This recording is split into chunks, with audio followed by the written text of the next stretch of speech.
నా లాస్ట్ వీడియోకి 1 మిలియన్ పైన వ్యూస్ వచ్చినాయి అండ్ చాలా మంది నుంచి ఒక రిక్వెస్ట్ వచ్చింది ఇంజన్ బ్రేకింగ్ చెప్పమని.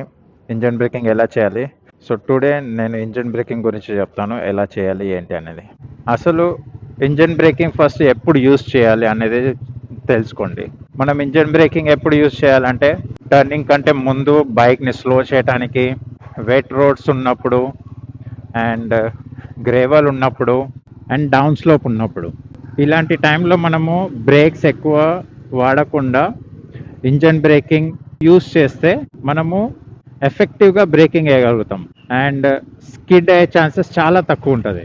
6th గేర్లో ఉన్నా ఇప్పుడు అండ్ నేను బ్రేక్స్ అస్సలు వాడట్లేదు. I'm just using clutch and down gear, clutch down gear, clutch down gear. Okay, 2nd గేర్కి వచ్చేసిన నేను. ఆటోమేటిక్గా స్లో డౌన్ అయిపోయింది. ఓకే, సో ఈ విధంగా మనము ఇంజన్ బ్రేకింగ్ చేయాలి. ఫ్రాక్షన్ సెకండ్లో క్లచ్ పట్టుకోవాలి అండ్ వదిలేసేయాలి. అదే టైంలో డౌన్ గేర్ షిఫ్ట్ చేయాలి. దీన్ని ఇంజన్ బ్రేకింగ్ అంటారు. సో దీంతో ఏమవుతుందంటే, సో మనం ఎలాగైతే డౌన్ గేర్ షిఫ్ట్ చేస్తామో ఆటోమేటిక్గా ఆర్పిఎం అనేది కింద పడిపోతుంది, కాబట్టి మన స్పీడ్ కూడా తగ్గిపోతుంది. బట్ ఇది ప్రాపర్గా చేయాలి. ఇన్ కేస్ మీరు ప్రాపర్గా చేయకపోతే గేర్స్లో వేర్ అండ్ టైర్ వచ్చే ఛాన్సెస్ ఉంటుంది. సో దీన్ని ప్రాక్టీస్ చేయాలి.